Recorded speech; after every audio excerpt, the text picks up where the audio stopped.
Sir, good morning, sir.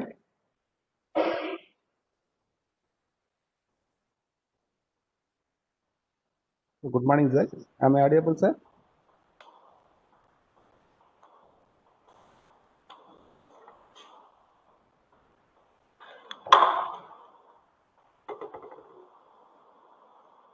Yes, sir. Audible, sir. Okay. So, good morning to one and all. Good morning, sir. I welcome Dr. Desinguraja, sir, for this session. I'm happy to invite for our 5 days FTP program on artificial intelligence and machine learning. I welcome all the participants for this 5 days FTP program. I'm happy to great if you have with us, sir. I request Dr. Arvind to introduce our chief guest for this session. Thank you, Vinod, sir. It's my pride and privilege to introduce today's session speaker, Dr. Desingurajan. Professor Desingurajan is a founder chairman for the Green Tech Institute of English and then the Green Tech Group of Institution. So the institution is focused on the phonetic theory, usage of symbols, speech and language therapy, transcription, etc. Dr. Desingurajan is a dynamic motivational speaker and over a decade of motivational speaking and then corporate training service into, and then a performance coach who had fueled the positive change for the international audience from the students to the business leaders. Dr. Desingurajan is known for creating an interactive keynotes and then the workshops that engage his audience and then invite them to active participate in their own success. Thanks, sir, for accepting the proposal to deliver the session. I hand over the session to the sir.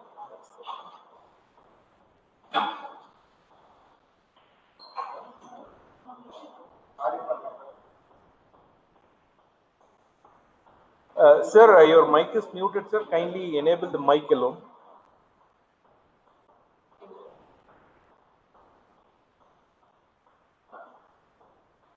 No, sir, it is muted, sir, still.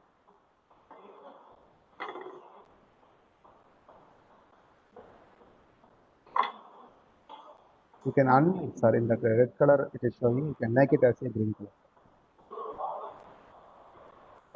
color. Can you hear me now? Yes, yes, sir. Yes, sir. Yes. There was a little glitch here. Good morning, Mr. Arvind and the organizers. I do not know all the details about the organizers. And it has been a privilege to participate in this conference where you have so much of discussion about artificial intelligence. Related to that, you have just called me in for stress management, discussion on stress management. And we all know stress is something that is a common thing from our young age to old age, right from birth, rather. We do not have any let off from that. Hans Selye, the man who is called as the father of stress, he tells when there is no stress, there is death. He says stress is necessary. And the audience would understand that stress is something inevitable in life. We all live with stress and we all sail with stress. Without stress, there is no life at all. But then, how much of stress can we withhold? What kind of stress can we take up? Whether stress to an extreme is necessary or advisable is the question now. We all know the stories of quite a lot of people who have worked hard to come up in life, who have really struggled all the way up. Struggle is a part of life, and you cannot really live without it. And that is what is the very core of life. Whether you are in a school or college, or you are in your workplace, stress is something that is a part of you. A child who doesn't get the proper food that he craves for, a chocolate or something, gets stressed when the parent refuses. But am I very clear, Mr. Arvind? Can you hear me? sir, very much, sir. Yeah, is my video visible to you? Yes, sir, very much. It is clear. Okay. Yeah, fine, because I have a little problem here. Okay, just wait a second. I'll just readjust it. Yeah. Yes. So stress becomes a part of our life. Every child has a stress. Every husband has a stress. Every wife has a stress. Now, what happens when something that pressurizes us to do a thing or to think differently? Stress, you know, is the bodily reaction to psychological environment. You see, the physical environment around us often brings us a lot of psychological stress. It just works on our psychology. We all know that. Our body tries to react to the change that happens in the environment.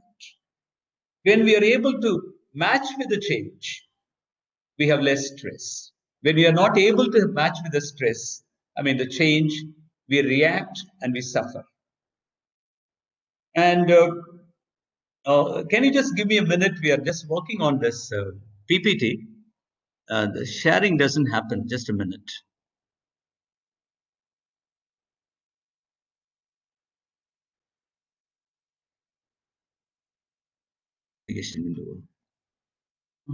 What happens?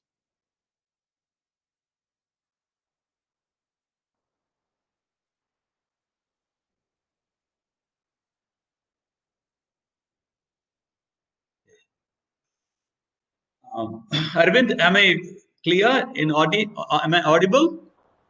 Yes, sir. You're audible. Yeah. We have a little problem about this PPT. Just a minute. Just can you hold on a minute? No problem, sir. Yeah. We're just working.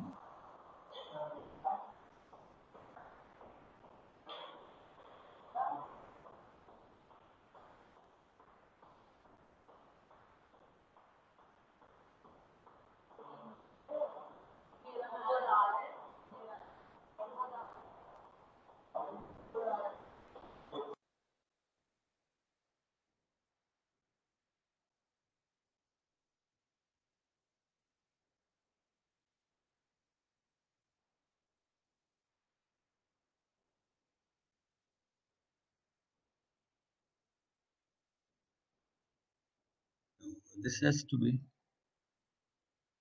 We have to get this. Sir, is that you're not able to share, or like what is the problem? Yeah, I'm not able to share. Yeah, I'm just trying it. There is a little. There is a button here in the down. Yeah. That We have found that. like, Yeah. That's where we are working, but it's not sharing. That's a problem.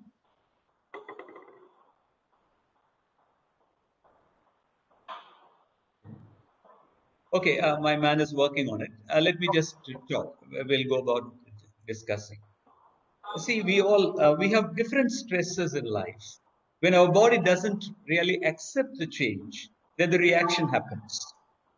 That results in a lot of psychological stress that develops further and accumulates. And we all know that Hans Selye, the father of stress management, who talked about stress, he says stress is necessary to a certain extent. If we do not have stress, we wouldn't have motivation. Now, there is this equation between motivation and stress. The required amount of stress is equal to motivation. Where there is no stress, we do not know the necessity to work, the necessity to think and develop new ideas. So a lot of new ideas come out of stress alone. So stress is not something that we have to avoid. Stress is something that we need for life. And let me tell you, I'm not a psychotherapist, but I do know how to talk about stress as such. And now, life is all about understanding the necessities of stress. You all know that we Indians sometimes are very careless working in our environment in India. But once you have a chance to work abroad in other universities or other workplaces, we are supposed to be the most disciplined people. That is because we work better under stress. A lot of people, it's not only Indians, around the world, people work better under stress. That only tells that we need certain amount of stress to work better do better in life. For example, the stress now that I'm not able to share the PPT which people are working, that shouldn't give me stress, though there is a little stress unless I. Sorry for interrupting, sir. Now I think you can share it, like, because I made you as a co-host, so I think there will be an option Okay. here.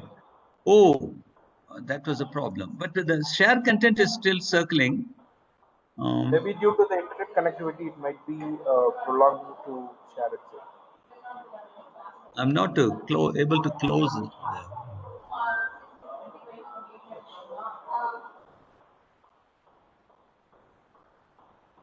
Yes, sir. Now it is. We are. Yeah. Now sharing, I should go in for. So now we can Sir, able if to see you your. open the Yeah, just a we minute. can. Click to share to see preview. Where is the content? How to do?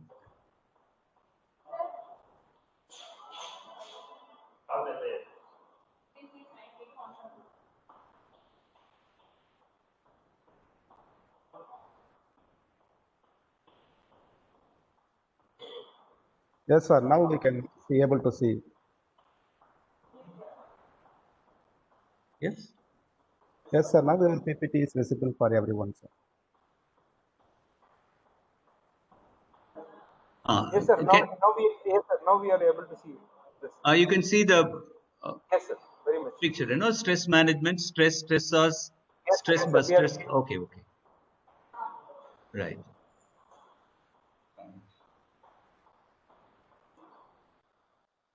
Okay. Is it visible now? Yes, sir. Very much. Yeah. Visible, sir. Okay. So it is from stress to stressors. Now, stresses are plenty in life.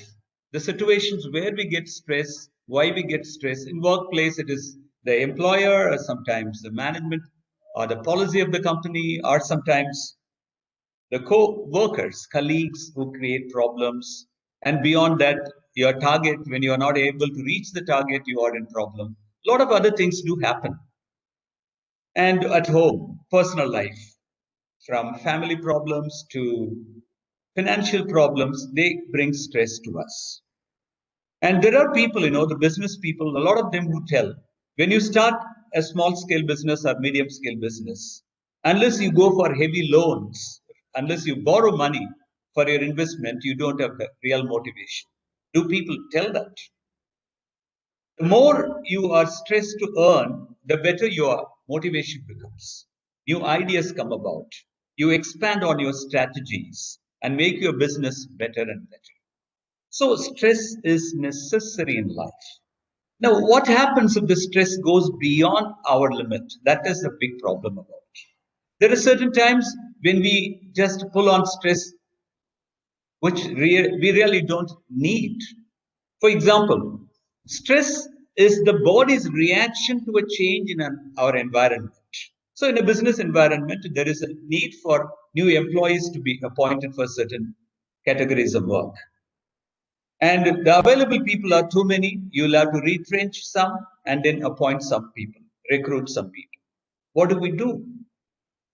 How to retrench people? How to tell them that you are fired? The unnecessary people, the people who are the excess baggage on the company.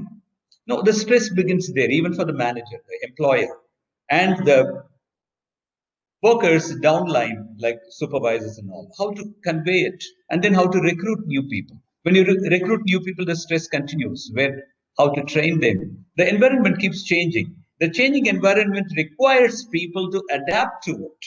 Adaptation is the only way. You cannot keep stress away.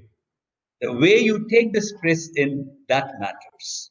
A burden of thought or action that our mind refuses to accept, that is stress. When you accept the burden and begin to work on it and find solution, the stress becomes a motivation. When you don't accept the burden, you refuse to accept it and feel that it is a frustrating factor in your life, then begins your problem. So it is all about our ability to cope with the stress. Burden. The burden becomes stress when you don't accept it. The burden becomes a motivation when you accept it and begin to solve the situation. Now, Richard Lazarus, in his transactional model, tells that it is the imbalance between demand and resource. It is not the stressor that matters. That's a beautiful way of explaining things. A stressor is something that we take on and deal with it as if it is a problem.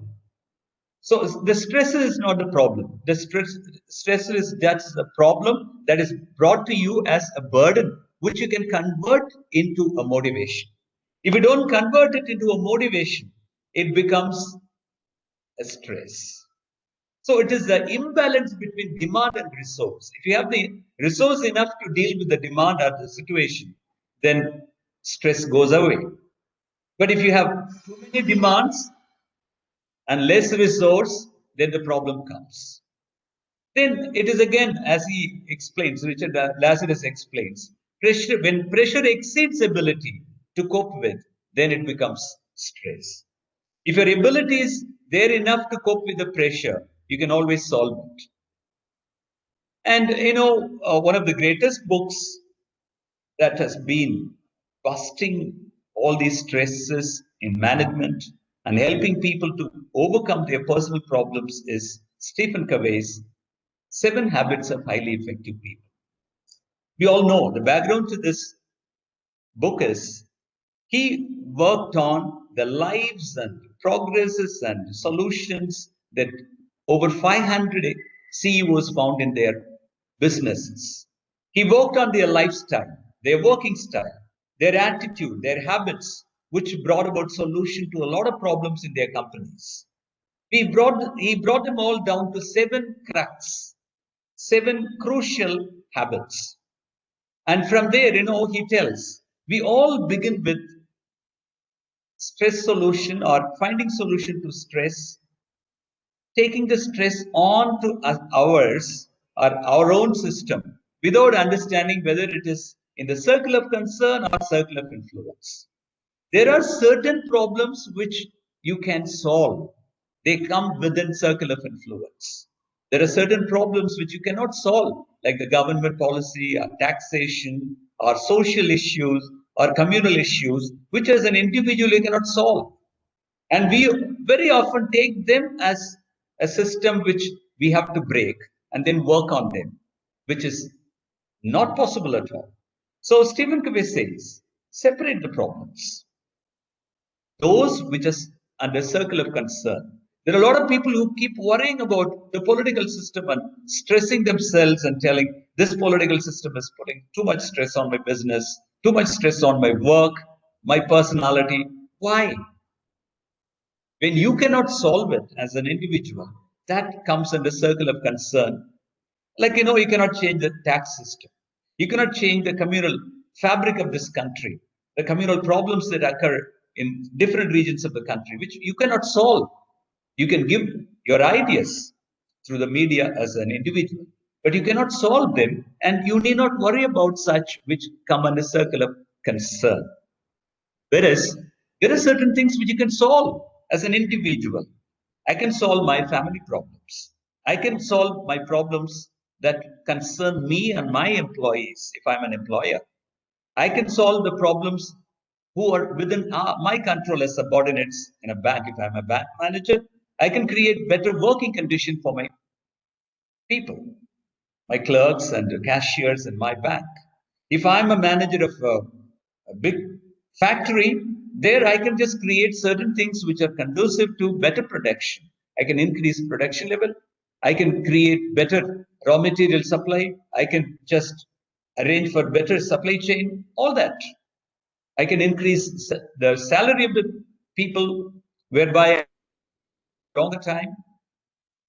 So these are certain things which come under circle of influence. So if we separate the problems between these two areas, circle of concern where I don't need to stress myself, I don't need to worry about which I cannot really solve. And then take those problems which are within your purview, within your control, which you can influence and change.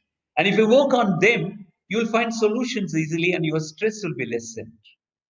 So in everybody's life, And there are people, who in the Trump era, that is the last 4 years, who worry too much about Donald Trump and his policies as common people. They just pulled on all the stress onto themselves as individuals, which they could have avoided. There are lots of articles. Even there is an article in Harvard Business Review which talks about the social stress due to the political systems.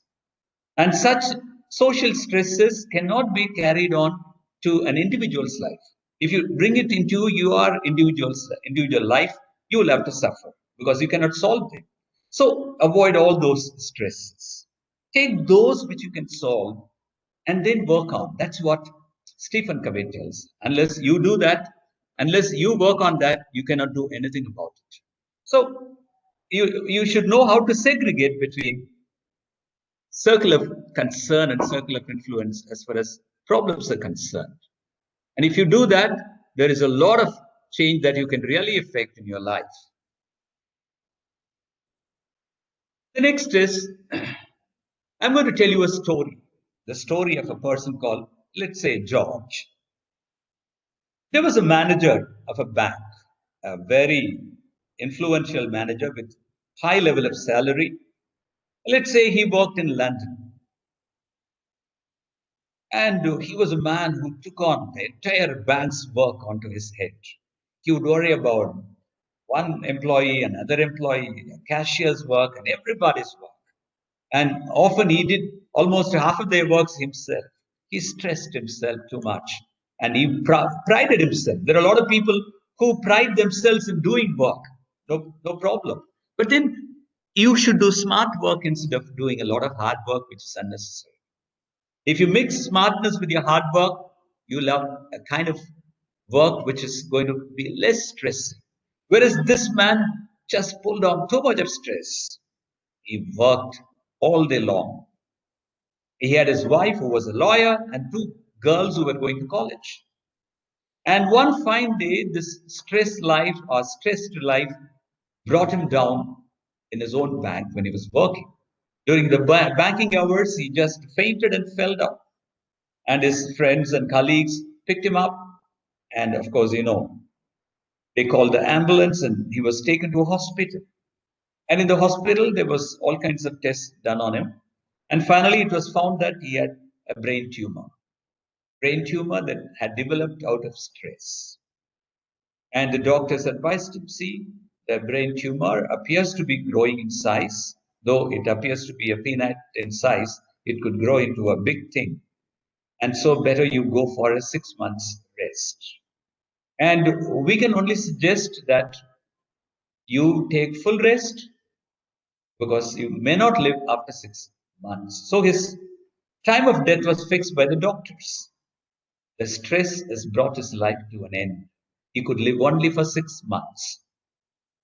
So he went home, he stayed at home, and there was gloom and sadness pervading in the entire house. People lived in sadness. His wife was sad, his daughters were sad, and himself he was sad. Every morning he would get up, get ready, as if he was going to the bank, and then sit on the sofa and watch television, have his breakfast, and he used to just live like that. His wife went to the port, and his daughters went to the college. And those three people, that is his wife and daughters, they never had any happiness except in their workplace and study place. So when they returned home, it was gloom in the house. Total sadness, sorrow just ruled the roost. And 2 months went by. He was counting the days, sadly, watching television, reading some kind of books. Even he started reading books which are very sad in nature or tragic stories. One day, after 2 months of those 6 months, a neighboring boy brought a book from his father to this gentleman, George. His father had sent him a book through him to hand over to him. So he just walked in. When he just came in, he saw this man and he talked to him. Uncle, my father sent me to give the book to you. And he said, yes, thank you, boy. And he said, Uncle, are you going to die? Yes, that's what the doctors have told. I may not live beyond to 4 more months. They told 6 months. I've lived 2 months. Oh, is it so? If you're going to live only 4 more months in this world, why are you sad? Why can't you be very happy the days when you are alive? And it's very funny that you are sad. Do you want to die as a sad man? And the boy just told it and ran away. He was a 10-year-old boy, maybe studying in a fifth grade. And it just was a big blow on his head. It just struck him that he was being very sad unnecessarily in life. And then he decided, okay, I'll be very happy the 4 months that I'm going to live on this earth. So he went about being very happy. He just went out to meet his friends and he brought a badminton racket and he played badminton with his friends and he created a beautiful garden at the back of his house. And even he called a carpenter and set a beautiful greenhouse where he set new plants, flowering and fruit plants, and he started developing a new kind of a vegetable garden inside a greenhouse. It was going beautiful. Every day he was happy. His wife and children came by that evening and they were just shocked to see him happy. And his daughter asked, "What happened, father? You appear to be very happy today."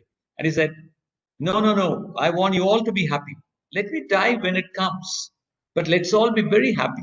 What's the meaning of being unhappy? Let's go on picnic. Let's play. Let's go for swimming. Let's be very happy." And he went about the neighborhood. He met a lot of neighbors and advised them about gardening because he was an expert in gardening. And a lot of people started coming to visit his greenhouse. Things went beautiful. And the 6 months time came to an end. And he was supposed to go to the hospital for a checkup. He went and the doctors checked and they were shocked because the peanut size of the tumor just remained the same. It did not grow any further. The doctors were wondering and asked what happened. And George said, "Nothing. I'm just happy. Happiness is my solution to my problem." And he returned again, and the doctors told, "Okay, we extend your period of death by 6 more months." And he went back and again started playing, planting trees, and he went about the surrounding places, advised, and he became a kind of a social supporter in every activity. He was considered to be the best social counselor in the entire area. Everybody came with a problem and they got counseling from him for all their problems. Again, time went, a year went, 2 years went. The doctors were really worried because their diagnosis went wrong. And believe, my dear friends, it's a history that happened 30 years back. He lived for 15 more years. Believe. And it's a true story. It's a story that was published long back. I read it in Reader's Digest. And remember, this is a real core of all solutions. Stress is where you don't know how to bust it. Take stress as an advantage, opportunity. Convert it into a kind of a motivation for you to move further on. That's the biggest thing that you can do in life.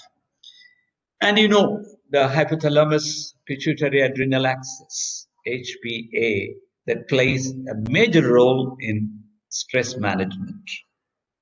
When the stress comes, you know that stage 1 is alarm, fight or flight mode. We don't know whether we need to fight it or fly away from it. We choose either of the two.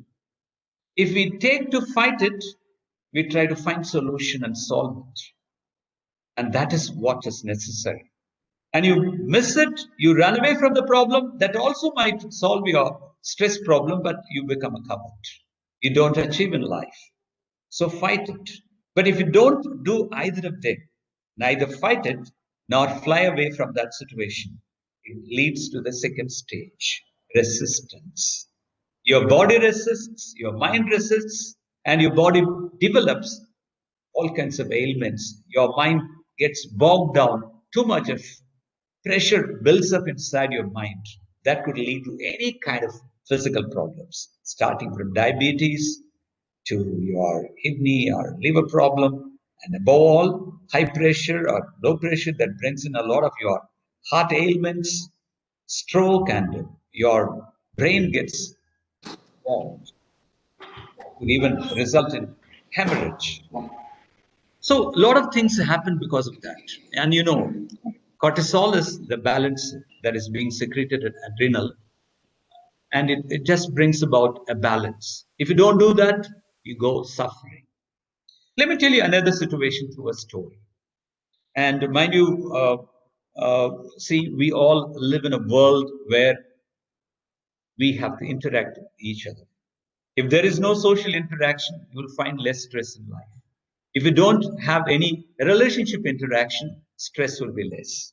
But again, I tell you, like the father of stress, Hans Selye said, stressless life is death. Stress is needed. And again, stresses are not the dangerous ones. It is your resource that is problem. If you have enough resource to tackle any kind of stress, then you can do it. A lot of people suffer because of this imbalance between demand and resources. The demand is the stress that is being created, and demand is the solution that you have to find, and resources your ability to cope with. Now, let me tell you another story, the story of the violinist and his stress manager. And there was an old, very old violinist. He was one of the best in Europe. He lived through playing violin for a lot of orchestras around Europe, traveling from country to country for over 45 long years. So around the age of 80, he was a pauper. A lot of people, who earn money, they spend away and they don't save for their future. He was one such who just spent money during his youth and prime times. When he came to his old age, he did not have enough savings. And he was childless. His wife died a few years back, and he was alone in his apartment. Suddenly, he found himself without any money. The next week had to be pushed on. How to live the next week? So he just looked around in his apartment. He found about a dozen old violins that he had kept in his showcase. So he decided one of them could be sold, at least for 100 or 200 pounds. So he took one of the oldest ones, which was still playable, good in condition. And he called his friend. He had a student who had become the manager of an auction house like Christie or Saudis. So he was an auctioneer in Christie. And he called his student, the manager, and told, look, I want to sell my violin. It's an old violin, almost about 25 years old, and it's a beautiful violin. I want to sell it as an antique. And Christie is known for selling antiques at high rates. Bidding happens every day. People do come for auctioning and bidding every day. So he went with his assistant, who was a neighbor. He took the violin and went there. And the manager said, all right, sir, come and wait. Today we have an agenda of selling about 17 paintings and a few antique tables and others. And after that, we'll call you. And he was made to sit in the corner. He was just watching people. There were pictures being sold at very high rates, starting from 100 pounds. They were sold for many thousands of pounds. Antiques were sold at high rates. We know that. People go in for collection. Rich people and their agents go and do that. So there were about 100 odd agents bidding for high prices on different kinds of paintings and antiques, wooden antiques and all that. And finally, around 12:30, when they were going to close for lunch, he called this man, violinist, the old man, up with his violin. And he took the violin and just lifted it to the people to see. Told, look, here I have a violin. This is a great master violin. This master has played violin in many orchestras around the country, around the continent of Europe. He has been a great player. And now his violin, which he used for over 25 years, is for sale. This is about a 40 years old violin. He himself has used it more than 25 years. And I wish you people could support him. And the starting bid is 10 pounds. The base money is 10 pounds. You can ask for more. And they all looked at it and everybody kept silent. You know, in an auctioning house, the agents are the people who come for buying antiques. They have a preview of what is being sold. They always have a notion, this is what I'm going to buy, and this is the money I'm going to invest. And certain things, whatever price is being raised, I'll buy it. Whatever price it is, I'll go for it. They come with such kind of pre-notion. Whereas when they saw this one, when it was suddenly announced, there was nobody ready to buy. And he asked, is there anyone to buy? 10 pounds. Is there anyone ready to ask for more? There was no one ready. Not a fellow got up or raised the hands or bid for it. And that was the end of it. 10 minutes. And they all started moving out for their lunch. The old man became very, very tired and sad. There was gloom on his face, and he was really shocked that I just lived a life of a great violinist. I have entertained thousands of people around the country, many thousands of people in the continent of Europe. And now, today, I'm like a beggar. My beautiful violin is not asked for money. Nobody is ready to buy it. So the manager was sad too. And the manager said, sir, don't worry. I'll lend you 100 pounds. Take it as a loan if you don't want free money. I'll see what I can do. You can take it. So this man took the violin and went home. Very sad. The manager went. Now the stress of this old man's poverty came into the mind of the manager. The manager took that as a challenge. He did not take it as a stress of burden, a stress that would just accumulate and kill him. No. He took it as a challenge and he wanted to find a solution. He had a resourceful thinking. So he began to think very well and planned, okay, somehow I'll sell it tomorrow. In the morning, he just got an idea and he called the old man. Well, sir, today you can come with your violin. Today we'll sell it. And the old man took his violin and went. Again, the same thing happened about 12:30. Lunchtime neared. And then he called the old man up and told him. And almost half of the previous day's people had gone and new people had come in. And there were, of course, old people also. And he took the violin and showed them, look, this is a violin which had produced a lot of beautiful music out of this man's hands. And I'm going to ask him to play a tune. Listen to it. And then I'll bid it for sale. And then he asked the old man, sir, you can play the best tune you like. And this man took it and he started.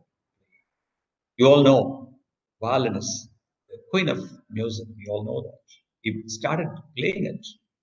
From a simple tone, he just started raising it on and on, to a big crescendo, and it reached the top of it. People were mesmerized. His playing was so good. The music just filled the hall, and it started overflowing out of the windows and doors. It was so beautiful a music. The piece of music mesmerized the people there. And then he stopped. His tears were just flowing down his cheeks. Old man was crying not because he was worried about selling it, but because he had been given a chance to play after a long, long time. Manager just hugged him and said, don't worry, sir, I'll do something.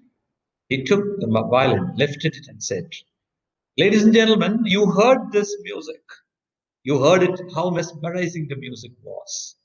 Out of this violin, out of this man's hands. This violin is special because he played in so many orchestras. There is no count. He could have played it 10,000 times or more. So now this violin is on sale. I just raised it up. Please and the starting price is £1,000. Whoever wants, buy it. And the bidding started. Believe me, friends, yeah, my dear friends, believe me, it just started selling. The bidding started moving upward from £1,000, 2, 3, 4, 5, and finally it ended up with £20,100. This violin was sold for £20,100, and the old man was so happy. He just hugged him. And then the manager said, "Sir, this is big money. Just keep it safe for many years to live on happily. And I know you're very old. You will live for another 10 years, 15 years, whatever. But you are a mesmerizing, beautiful violinist." And then it didn't stop there. Quite a lot of those agents came forward and asked him, "Man, why didn't you come and play for us in certain places of exhibitions?" So he was invited to play. His music became popular again. He played for another 5 years and then rested his life. We don't know when he died. He might have died in the whatever it is. This story is a story of how to deal with stress. You see, the most beautiful thing here is the old man's reaching out to his student. Many of us don't reach out. We just think our stress is ours. Even if it is a personal problem or personal stress that comes on us, onto our family, we just stop there. And then we keep worrying about how to solve it. Reach out. There are a lot of people to help you. If you are a student, your professors are there to help you. If you are a student, your research fellows are going to help you. If you are a colleague, you are a worker, your colleagues are going to help you. Your manager, your CEO. Reach out to people. We hesitate. We think the problem, even if it appears to be a small problem and difficult for us to solve, we are worried, why should I get help for such small problem? For any problem, you have someone to come into your life and help you. So reach out. That is an easy stress bust. Well, we got another beautiful story. The story of the tire changer, Presian Vasilev. Presian Vasilev was one of the greatest Toastmaster speakers. This speech that he gave in his final contest won him the world championship. You know what he said in that? The story, the theme of that story is more important. And he was a very humorous storyteller. And he just told this story beautifully in a very humorous way, leading to his championship winning. Now, this man tells on a particular day, he was driving his car in a street in Chicago. On a particular road, the slopey road, his car got punctured. The tire, the back tire got punctured. Now he had to change it. And you know, he was so proud not to call anyone for help.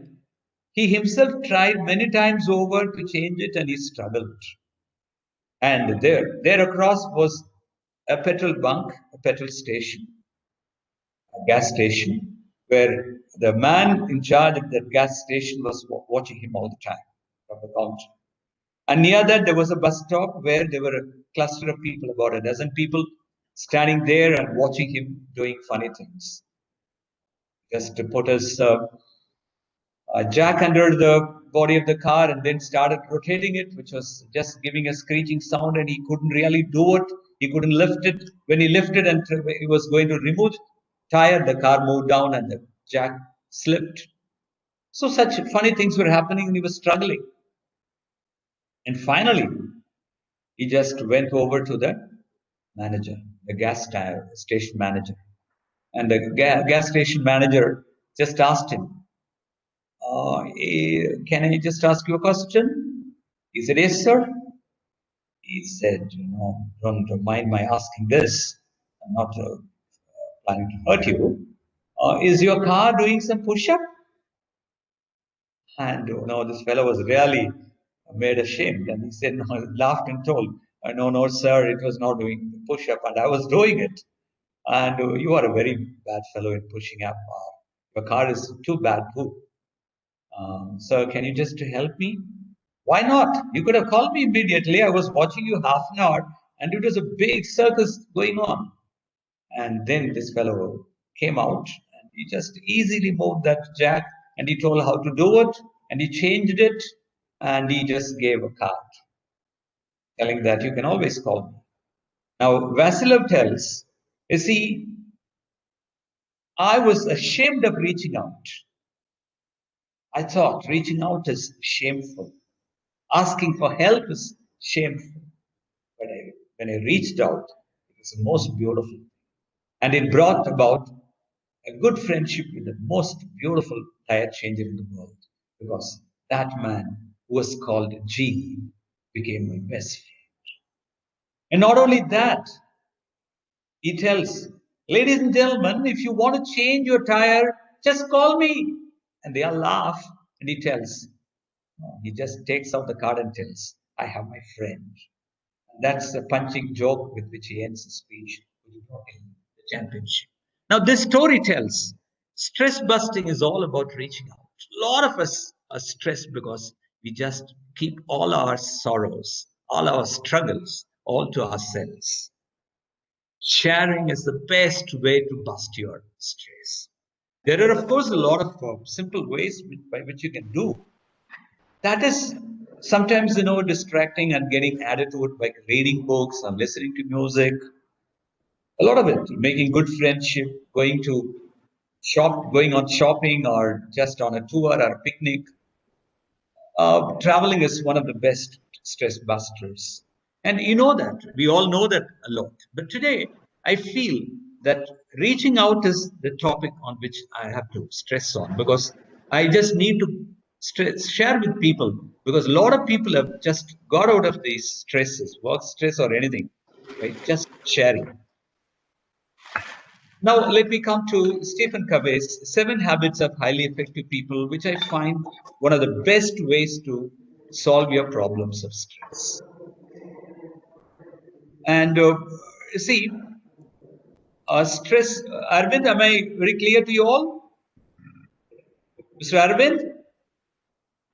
Yes, sir. Clear, Yes, sir. sir. Clear, sir. Clear, sir. Right, okay. Now, let's come to Stephen Covey's 7 Habits of Highly Effective People. Some of you might wonder why this book is being brought out into this area. You see, I am a practical speaker. I'm not going in for the nitty-gritty of the psychology of stress much. If you have any view, can I have someone tell, am I going in the right line for you people? Am I traveling the right path of your expectation? Yes, sir. Yes, okay. Right. Stephen Covey, you know that he did a lot of research on the CEOs of the world, and he brought about these 7 habits which he found made many CEOs very successful. The first one is be proactive. If you're a proactive person, stresses are just your support system.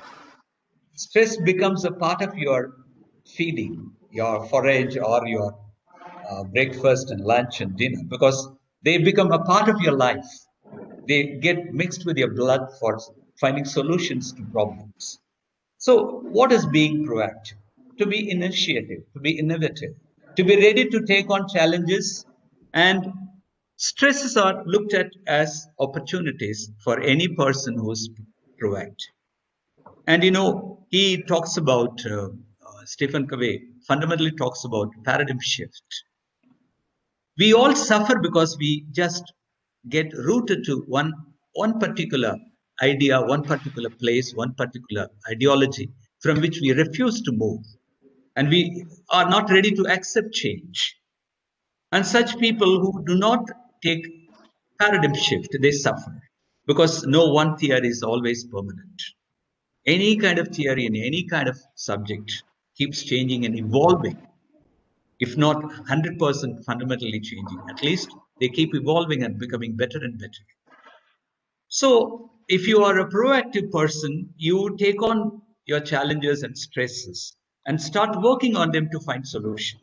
A dynamism with which you work makes your people to join together in team. So be proactive. And the next is begin with the end in mind.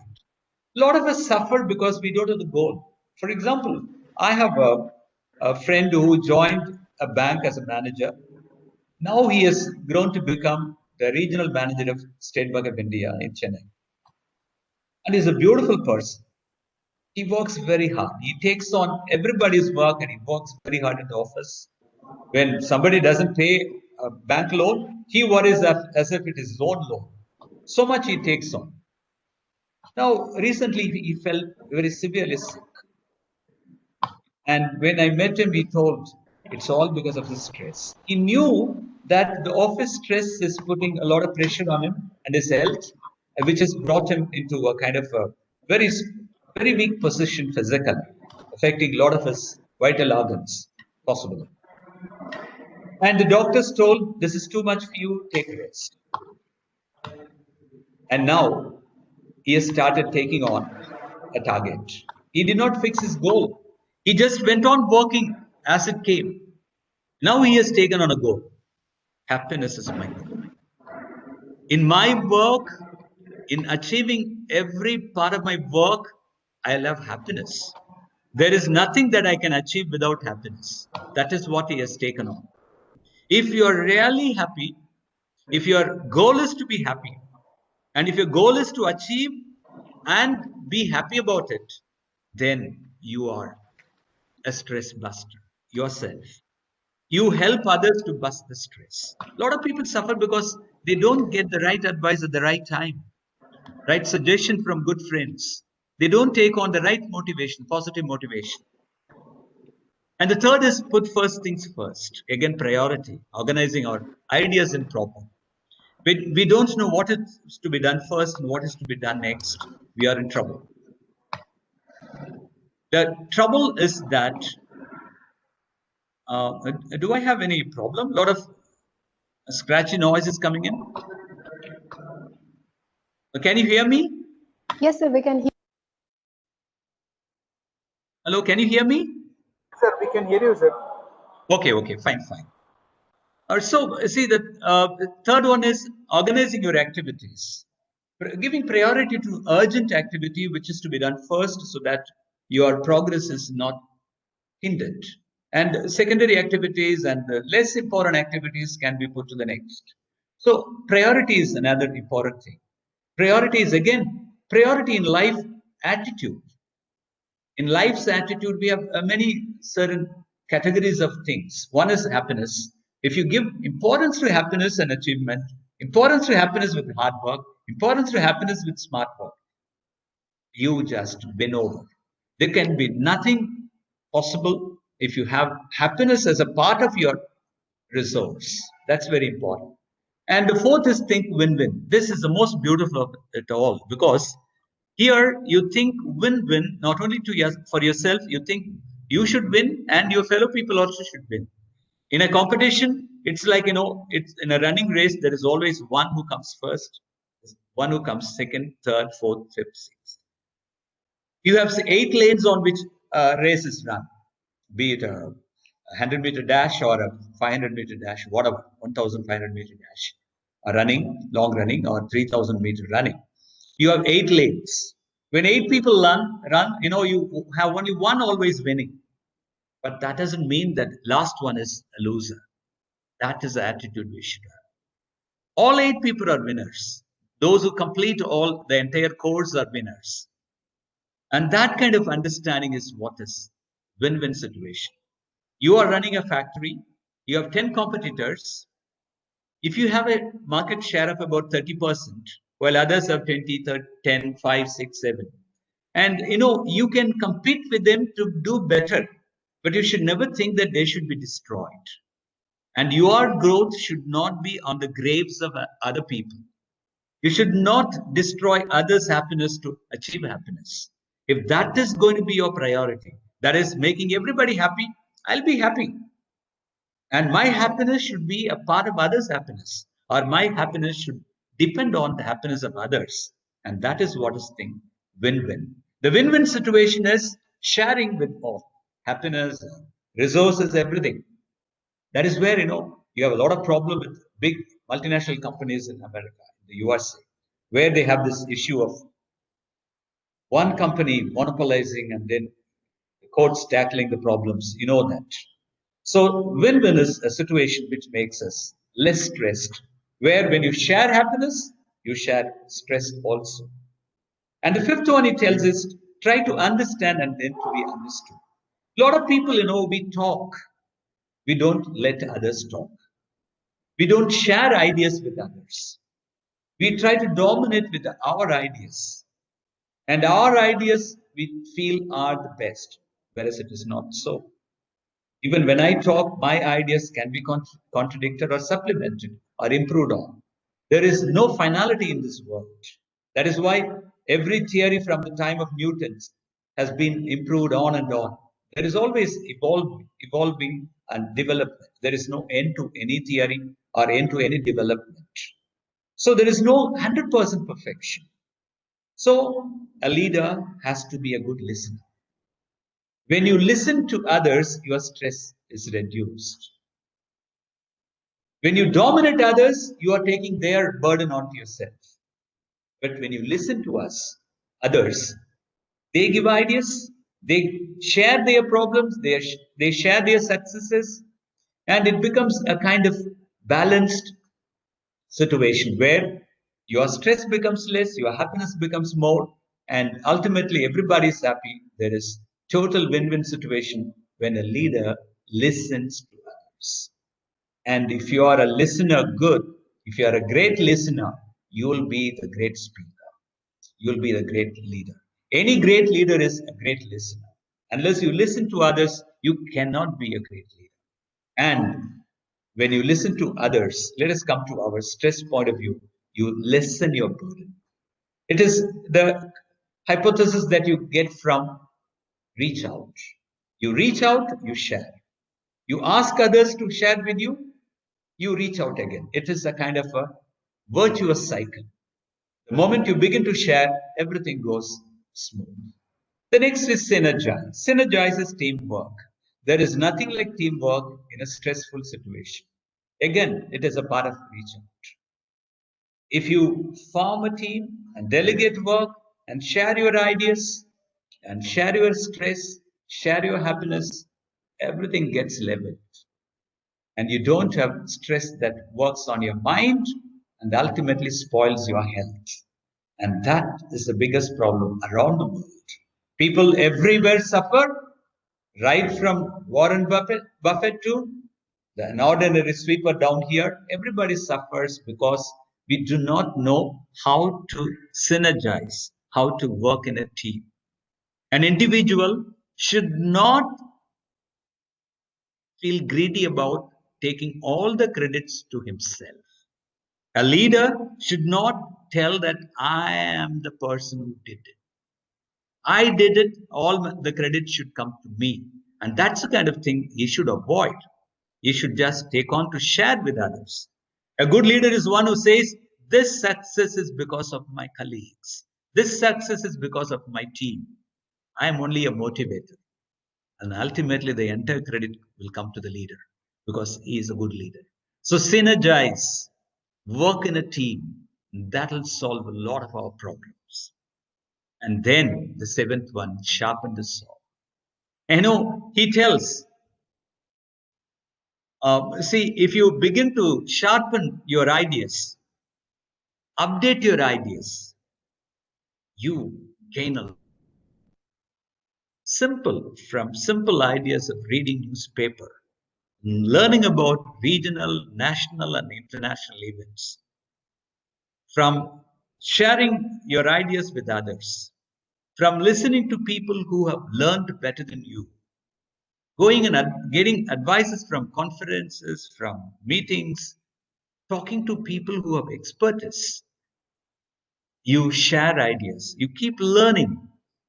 And you know the story of the two woodcutters, one who sharpened his saw all the time and cut more woods, the one who felt he need not sharpen it and cut less.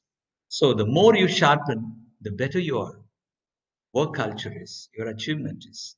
You keep growing and becoming better and better. So 7 habits of highly effective people. means a lot to us in stress busting. And this is also a leadership uh, agenda or a menu. If you want to be a good leader, a great leader, this is a menu. If you want to be a successful CEO or a successful manager, this is a menu.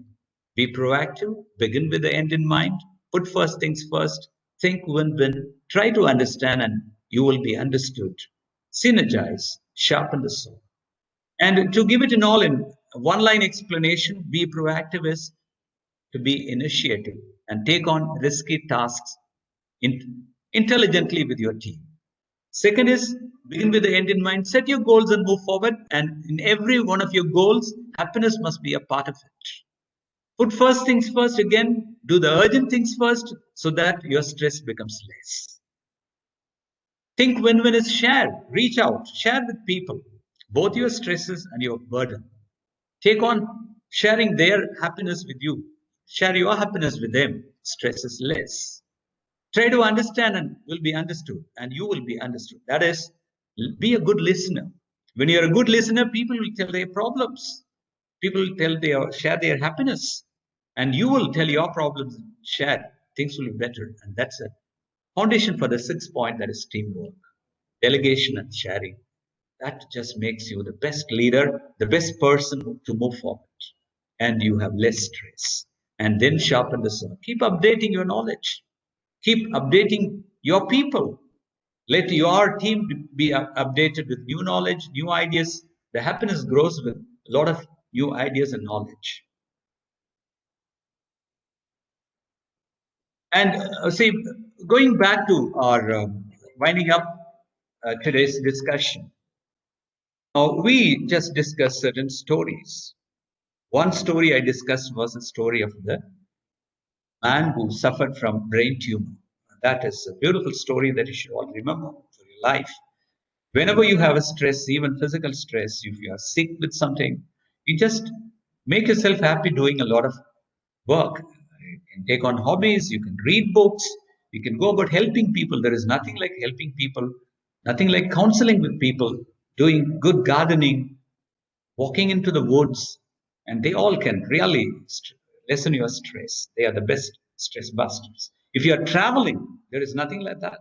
And of course, in these times of pandemic, COVID days, traveling is not possible. And then going further, we had the story of the violinist. That is reaching out. The story of the car changer, tire changer, that is reaching out. There is nothing like reaching out. Sharing is the best stress buster in the world. Stress management is all about working in a team. If you work in a team and share with your people your burden and your stress and your happiness, never always share only stress. Share your happiness, that balances.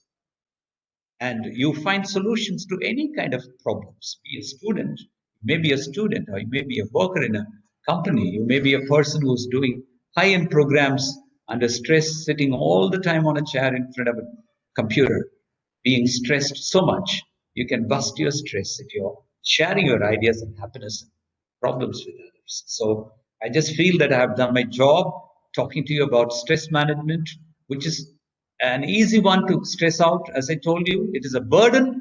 If you take it as a burden, if you take it as a challenge, you are resourceful. Everyone is resourceful. Our resource depends on how much we are connecting with people.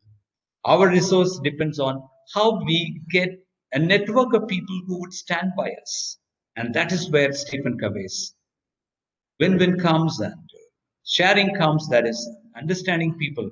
And he has always been very, very helpful in this. He wrote the next book, that The Eighth Habit. Stephen Covey in his Eighth Habit has told that that book is called Finding Your Voice.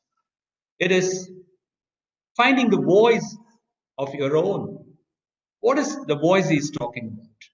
Finding your talents and abilities. Once you know who you are, then it becomes easier for you. Once you know who you are, your talents, your skills, your intelligences come out. And then he says, it is not only finding your voice, trying to help others to find their voices. So it is all about sharing and reaching out. Even in the next book, he talks about how to help others to find their talents, their voices. And that is the most beautiful thing. And I believe I've done my job, Mr. Arvind and the rest of the team. Thank you very much. Am I? Yes, sir. Yeah. Thank you very much, sir, for your valuable session. Have I done my job well? Absolutely, sir. No doubt in it. Okay. I And hope like the session is a very interactive and then informative session. Participants, like if you have any question, like you can put it in the chat so that the sir can address the questions if you have any from your end. yes, I'm waiting. Sir, one of the participants raised one question: how to stay Yes. calm when someone irritates you a lot? Yeah. How to stay calm when someone irritates. Okay. This plays out in our daily life. Everyone has some irritant coming in our life. It is a way you take your colleague or the co-worker or someone who lives with you, the way you take it up. See, this is understanding their nature first. If you know the nature of your colleague or your family member, and then try to use your resources to make them happier by telling them, okay, this is what you are trying to do. You cannot irritate me. I'm ready to accept it to a level and I'm planning to help you out. And if you are a person who reaches out to help the person, the irritation would be gone. Calmness is all about accepting. Calmness is all about not getting irritated. That's a big question. A lot of philosophers work on. And uh, stress management is all about solving the irritation. So it is all about understanding the person and talking to them in the way they need to be addressed or understood. Yes. I also have. Participants, any more questions is there? Or will address your question? Yes, sir. Yes, sir. I will. Hello, sir. I have. Yes. Hello. If there are some conflicts or some things with the colleagues, how we can overcome that in a Yeah. proper way? No. Yeah. Correct. You see, I've come across a lot of people who, when they do their work in the working environment, if you have 10 people working with you, generally about 5 or 6 people will be very supportive of you. They'll be really supporting you. 2 people will be neutral and 2 people will be criticizing you. Now, we have to understand in the particular working condition, the context or the working place, we have about 6 people who are either neutral or supportive. Only 2 people are irritating. And see, we have a negative tendency in our life, humans. We worry a lot about those who irritate us. We spend a lot of time about people who criticize us. We worry, what would they think? What would they tell about us? Will they create problems? Will they just complain about me to the superior? We keep worrying about such things. But then we don't worry about those who are supportive to us.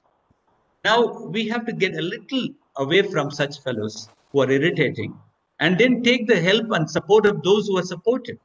We should spend more time with people who are very supportive to us and then face those who are irritating us or criticizing us in a very positive way. If we have negatives in us, which they are criticizing, we could just smile at them and tell, okay, I find I have this problem. This is my fault. I'll try to work on it and solve it. And that's an easy way to accept it. Instead of confronting and trying to put my pride first, and now I can just put my pride the next priority. In that place, getting a conducive working atmosphere is more important to me. So I should put my pride at the back burner and go forward and talk to them and tell, okay, this is my fault. I understand. Acceptance is one thing that we lack. When we are in trouble, when we are wrong, we should accept it and then find a solution to solve it. And once you smile at your enemy or an irritant, a lot of things will solve. Smile is the best solution to your problems. Smile in the working place, talk to them nice, smile at them and tell them, okay, I understand this irritates you, and you are trying to irritate me. I'll solve it. I'll be good to you. That's the easy way out. Sir, in today's era, there is Yes. Okay, thank you, sir. We'll try to practice it. Yeah. Thank you, ma'am. a lots of competition for everything.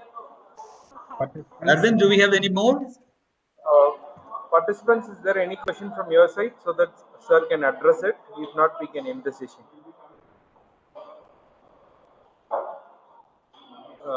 I think the questions are over, sir, from the participants end. I think we can end the Okay. session now. Thank you very much for your valuable session, sir. We'll have another session, if possible, in the near future for Thank you. another Thank you, occasion. Arvind. And it has been a real privilege to be with you people. And I'm very thankful to all the organizers, though I don't know them much. And Arvind, through you, I thank everyone who was involved in this. Thank you very On much. the Sir, behalf we of are all MBJ, inspired by your great words, sir. We're all Thank inspired you. by your great words, sir. And Yes, may I know your name, ma'am? Ramya, sir, Dr. Ramya. Ramya. Oh, yes. You've been, Dr. Ramya, you've been just contacting me, but I didn't really talk to you. Thank you Yes. very much. Maybe with you and Arvind, I'll keep interacting in the future. I would like to express Thank our you. sincere thanks to you, sir, for giving excellent coverage to this speech on the idea of stress management. It was actually a Yes. mandate session specified by Atal for a Fit India movement. Thank you for making it as a success, sir. And thank you so much for accepting our invitation and getting associated with this FTP. Thank you very much, sir. Thank you very much, ma'am. Thank you. Thank you, Arvind. Thank you, everybody. Thank you, Arvind. Dr. Ramya. Thank you all. thank you very much. Yes.